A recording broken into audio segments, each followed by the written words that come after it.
ಕರ್ನಾಟಕ ಪ್ರದೇಶ ಜನತಾದಳ ಜಾತ್ಯತೀತ ವತಿಯಿಂದ ಯಲಹಂಕ ವಿಧಾನಸಭಾ ಕ್ಷೇತ್ರದಲ್ಲಿ ಇವತ್ತು ಬಹಳ ಮಹತ್ವವಾಗಿರ್ತಕ್ಕಂಥ ಎರಡು ಕಾರ್ಯಕ್ರಮಗಳನ್ನು ಹಮ್ಮಿಕೊಂಡಿದ್ದಾರೆ. ಒಂದು, JDS ಪಕ್ಷ 25 ವರ್ಷಗಳು ಪೂರೈಸಿರ್ತಕ್ಕಂಥ ಒಂದು ಸಂಭ್ರಮ, 25ನೇ ರಜತ ಮಹೋತ್ಸವ ಸಂಭ್ರಮ.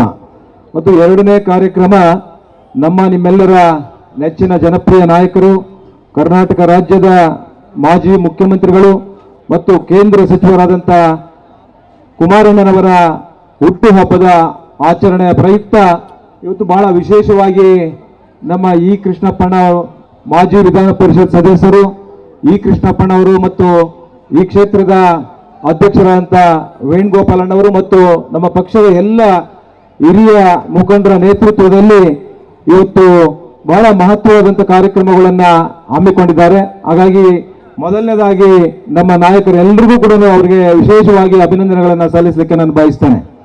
ಈ ಒಂದು ವೇದಿಕೆಯಲ್ಲಿ ಉಪಸ್ಥಿತರಿರ್ತಕ್ಕಂಥ, ಈಗಾಗಲೂ ನಿಮ್ಮನ್ನು ಕುರಿತು ಮಾತನಾಡಿರ್ತಕ್ಕಂಥ ಕರ್ನಾಟಕ ರಾಜ್ಯದ ಮಾಜಿ ಸಚಿವರಾದಂಥ ನಾಡಗೌಡ್ರೆ ಮತ್ತು ಮತ್ತೋರ್ವ ಮಾಜಿ ಸಚಿವರಾದಂಥ HK ಕುಮಾರಸ್ವಾಮಿ ಅವರೇ ಮತ್ತು ನಮ್ಮ ಸ್ನೇಹಿತರು ನೆಲಮಂಗಲ ವಿಧಾನಸಭಾ ಕ್ಷೇತ್ರದ ಮಾಜಿ ಶಾಸಕರಾದಂಥ ಡಾಕ್ಟರ್ ಶ್ರೀನಿವಾಸ ಮೂರ್ತಿ ಅವರೇ ಮತ್ತು ಬೆಂಗಳೂರು ನಗರ ಘಟಕದ ಅಧ್ಯಕ್ಷರಾದಂಥ ರಮೇಶ್ ಅಣ್ಣ ಅವರೇ ಮತ್ತು ವೇದಿಕೆ ಮೇಲೆ ಇರ್ತಕ್ಕಂಥ ಎಲ್ಲ ನಮ್ಮ ಹಿರಿಯ ಮುಖಂಡರೇ ಮತ್ತು ಕಿರಿಯ ಮುಖಂಡರುಗಳೇ ಮತ್ತು ಇಲ್ಲಿ ಸೇರಿರ್ತಕ್ಕಂಥ ಎಲ್ಲ ನಮ್ಮ ಪಕ್ಷದ ಹಿರಿಯ ಕಿರಿಯ ಮುಖಂಡರುಗಳೇ ಮತ್ತು ಕಾರ್ಯಕರ್ತರೇ, ಮಾಧ್ಯಮ ಸ್ನೇಹಿತರೆ, ಬಹುಶಃ ಇವತ್ತು ಕರ್ನಾಟಕ ರಾಜ್ಯದಲ್ಲಿ 25 ವರ್ಷಗಳು ಪಕ್ಷ ಒಂದು ಪೂರೈಸಿದೆ ಅಂತ ಹೇಳಿದ್ರೆ ಅದು JDS ಮಾತ್ರ ಅನ್ನುವಂಥದ್ದನ್ನು ಮಾತ್ರ ನಾವೆಲ್ಲರೂ ಕೂಡ ತಿಳ್ಕೊಳ್ಬೇಕಾಗಿದೆ.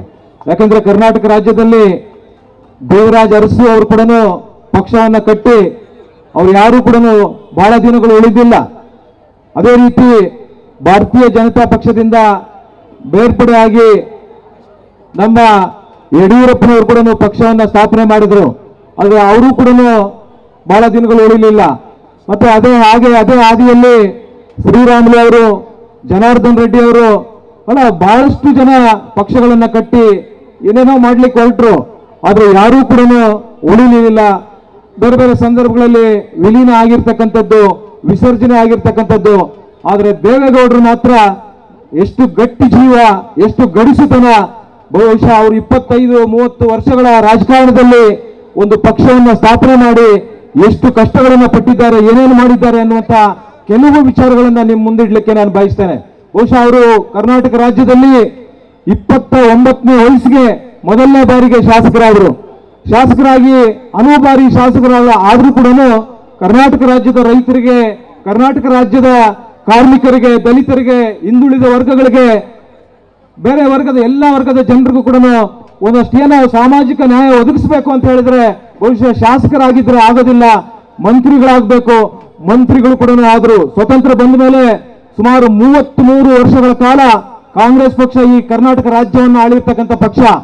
33 ವರ್ಷಗಳು ನಮ್ಮ ಎಲ್ಲ ಜನತಾ ಪರಿವಾರದ ಎಲ್ಲ ನಾಯಕರುಗಳು ಕೂಡ ಯೋಚನೆ ಮಾಡಿ, ಬಹಳಷ್ಟು ಆಲೋಚನೆ ಮಾಡಿ, ದೂರಾಲೋಚನೆ ಮಾಡಿ ಈ ರಾಜ್ಯದಲ್ಲಿ ರೈತರಿಗೆ, ಕಾರ್ಮಿಕರಿಗೆ, ದಲಿತರಿಗೆ, ಮಹಿಳೆಯರಿಗೆ, ಎಲ್ಲ ವರ್ಗದ ಜನರಿಗೆ ಒಂದು ಸಾಮಾಜಿಕ ನ್ಯಾಯವನ್ನು ಕೊಡಬೇಕು ಅಂತ ಹೇಳಿದ್ರೆ ಅದು ಕಾಂಗ್ರೆಸ್ಸೇತರ ಒಂದು ಸರ್ಕಾರ ಬರಬೇಕು ಅಂತ ಯೋಚನೆ ಮಾಡಿ 83ರಲ್ಲಿ ಕಾಂಗ್ರೆಸ್ಸೇತರ ಸರ್ಕಾರ ಬಂದಾಗ ದೇವೇಗೌಡರು ಕೂಡ ಹಲವಾರು PWD ಮಂತ್ರಿಗಳಾಗಿದ್ರು, ನೀರಾವರಿ ಮಂತ್ರಿಗಳಾಗಿದ್ರು. ಆದರೂ ಕೂಡ ಎಲ್ಲೋ ಒಂದು ಕಡೆ ಈ ಬರೀ ಶಾಸಕರು ಮಂತ್ರಿಗಳಾದ್ರೆ ನಾವು ಕರ್ನಾಟಕ ರಾಜ್ಯದಲ್ಲಿ ಎಲ್ಲ ವರ್ಗದ ಜನರಿಗೆ ನ್ಯಾಯ ಕೊಡ್ಲಿಕ್ಕೆ ಸಾಧ್ಯ ಇಲ್ಲ. ಇಲ್ಲಿ ಮುಖ್ಯಮಂತ್ರಿಗಳಾಗಬೇಕು. ಮುಖ್ಯಮಂತ್ರಿಗಳಾದ್ರೆ ಎಲ್ಲ ಅಧಿಕಾರ ನನ್ನ ಕೈಯಲ್ಲಿ ಇರುತ್ತೆ. ಆಗ ಕರ್ನಾಟಕ ರಾಜ್ಯದಲ್ಲಿ ರೈತರಿಗೆ, ದಲಿತರಿಗೆ, ಕಾರ್ಮಿಕರಿಗೆ, ಎಲ್ಲ ವರ್ಗದ ಜನರಿಗೂ ಕೂಡ ಒಂದು ನ್ಯಾಯವನ್ನು ಒದಗಿಸಬಹುದು ಅಂತ ಹೇಳಿ ಬಹುಶಃ ಅವರು 1989ರಲ್ಲಿ ಅವರು 200 ವಿಧಾನಸಭಾ ಕ್ಷೇತ್ರಗಳಲ್ಲಿ ಕ್ಯಾಂಡಿಡೇಟ್ಗಳನ್ನು ಹಾಕ್ತಾರೆ. 200 ವಿಧಾನಸಭಾ ಕ್ಷೇತ್ರಗಳಲ್ಲಿ ಕ್ಯಾಂಡಿಡೇಟ್ಗಳನ್ನು ಹಾಕಿ ಕರ್ನಾಟಕ ರಾಜ್ಯದಲ್ಲಿ ಮುಖ್ಯಮಂತ್ರಿ ಆಗಬೇಕು ಅನ್ನುವಂತ ಒಂದು ಹಂಬಲ ಅವ್ರಿಗೇನಿತ್ತು. ಆದ್ರೆ ಮುಖ್ಯಮಂತ್ರಿ ಆಗಿ ಆ ಕುಟುಂಬದ ಸದಸ್ಯರನ್ನ ಹೇಳಿಕೆಗೆ ಮಾಡ್ಲಿಕ್ಕಲ್ಲ, ಕುಟುಂಬದ ಸದಸ್ಯರು ಬದುಕಲಿಕ್ಕಲ್ಲ, ಕರ್ನಾಟಕ ರಾಜ್ಯದ ಜನರಿಗೆ, ಕರ್ನಾಟಕ ರಾಜ್ಯದಲ್ಲಿ ಇರ್ತಕ್ಕಂಥ ಎಲ್ಲ ವರ್ಗದ ಜನರಿಗೆ ಕೂಡ ಒಳ್ಳೇದು ಮಾಡಬೇಕು, ಒಂದು ಸಾಮಾಜಿಕ ನ್ಯಾಯವನ್ನು ಒದಗಿಸಬೇಕು ಅಂತ ಹೇಳಿ 89ರಲ್ಲಿ 200 ಕಡೆ ಕ್ಯಾಂಡಿಡೇಟ್ಗಳನ್ನ ಹಾಕ್ತಾರೆ. ಆವತ್ತಿನ ಸಂದರ್ಭದಲ್ಲಿ ಹಣಕಾಸಿನ ಪರಿಸ್ಥಿತಿ ಇವತ್ತಿನ ತರ ಇರಲಿಲ್ಲ.